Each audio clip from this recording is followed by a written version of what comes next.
እግዚአብሔር ከዓለም በፊት እስከ ዘላለም ድረስ እግዚአብሔር በመንግሥቱ አለ። እግዚአብሔር በሦስትነቱ አለ። እግዚአብሔር በመለኮቱ አለ።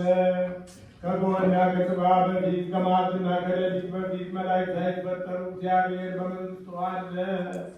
ሰማያት ሳይዘረጉ የብስም ፊት ሳይታይ አመድማላት ሳይበቅሉ እግዚአብሔር በመንግሥቱ ነበረ።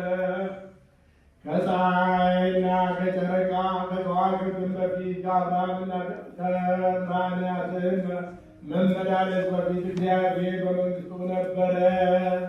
ከሚንቀሳቀስ እንስሳ በፊት ከሚበሩ አዕዋፍ በፊት ከባሕር አራዊት በፊት እግዚአብሔር በመንግሥቱ ነበረ። አዳምን በእርሱ አምሳልና አርአያ ሳይፈጥረው ትእዛዙንም ሳያፍር እግዚአብሔር በመንግሥቱ ነበረ። ለአብ ለወልድ ለመንፈስ ቅዱስ ምስጋና ይገባል ዛሬም ዘወትርም ለዘላለሙ።